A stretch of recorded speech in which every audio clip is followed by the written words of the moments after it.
Over the hilltops of Samaria, also known as the West Bank, Israeli settlers have taken it upon themselves to build outposts with the goal of maintaining Jewish presence in all areas of the land of Israel. There are about 100 outposts which are considered illegal, and we decided to come out here and speak to a few local women, settlers, in order to try to understand what motivates them. Where are we located right now?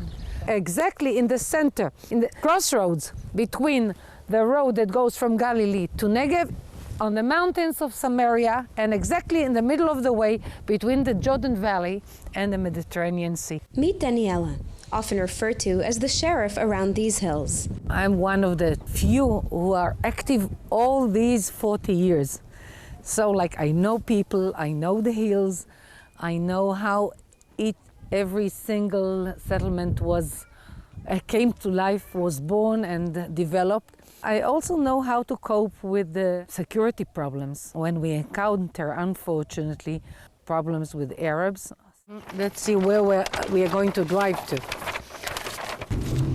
Because of the fact that the Israeli government did not declare sovereignty over Judea and Samaria, it remained in this vague status. After the Six-Day War in '67, there started a whole movement of settlements on the mountains of Samaria and Judea. From legal point of view, it's not Israeli sovereignty, so how can you build settlements in it?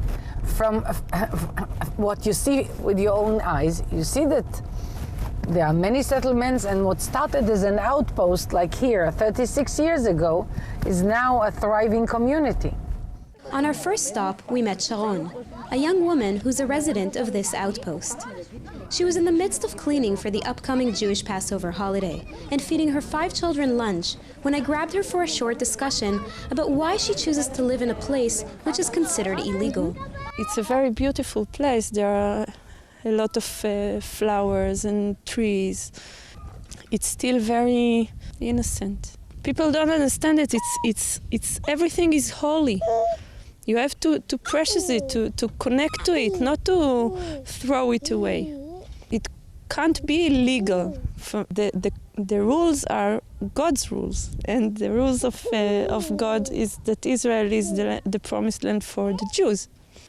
It's not a battle for me, you understand? It's a way of living, to be here. I love it, that's all. It's not something that now I want to fight, I want to something. I want to live, that's all. But it sounds like you want a simple life, a beautiful life. And this place, along with other illegal outposts, is filled with controversy and chaos and political dramas. Why? Why do you need it for yourself, for your family, for your kids? Why do people make something of it? There is nothing here. You see any problem here? I'm connected to the source. I'm connected to God. I want to know what He wants from me. The life is stronger than everything. And the belief is stronger more than life, is stronger than life. While I was intrigued by Sharon's approach, I was curious about the practical aspect of living in an outpost. After all, Israeli authorities demolish outposts on a regular basis, in accordance with the current Israeli law. Aren't you afraid that one day you'll be evicted?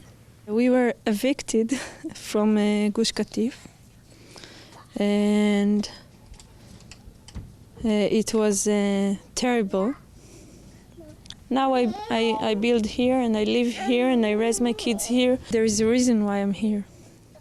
We are here for all the people of Israel, and many of the people of Israel are not even here yet, but we have to be here.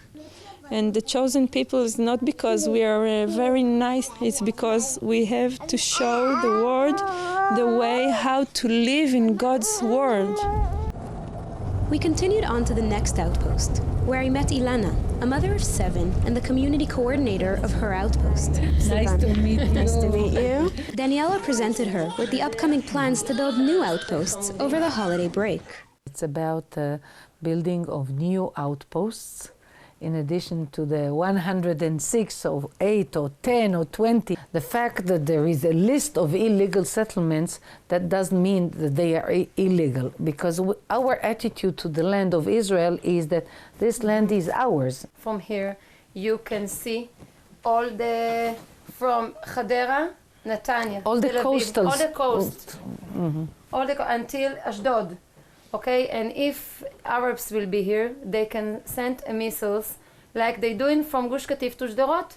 From here, they can throw missiles to our brothers and sisters all over the coast. We continue in the footsteps of our patriarchs and our personal father, mother, grandmother, grandfather who came to this land and went through hardships, and they managed, and we will manage. We continue the same route.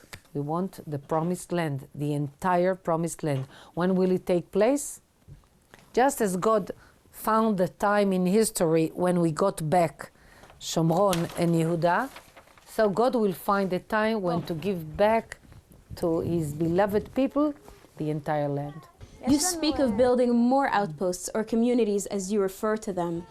Do you not think that the Arabs have any rights? I mean, they do live on this land. The Arabs have rights as on a basis of like their community life, their cultural life, but they cannot be citizens of the land of Israel or the state of Israel, because right now the situation is that there is such a harsh clash between the Arabs and the Jews. If we let the Arabs have equal rights, then they will have many seats in the Knesset, and this might, in the Israeli parliament, and this might endanger the future of the Jewish state.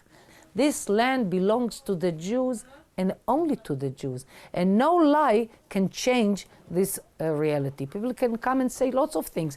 What did the Arabs do when we were in the diaspora for 2,000 years? Why was why was the land deserted? The prophet said that this land will be a desert when the Jews will go to diaspora, to exile. I got on the road once again, this time leaving the hilltops and heading back towards Tel Aviv. I knew there was more to this story to still be uncovered. Legality issues, settler price tag acts of vandalism, conflict and violence from neighboring Arabs, and the inconsistent messages from the different Israeli governments over the years. But along with it all, I couldn't help but wonder about the amount of faith I encountered from these 3 women in one day. Women who believe in their path despite everything. For JN1, I'm Sivan Raviv, Israel.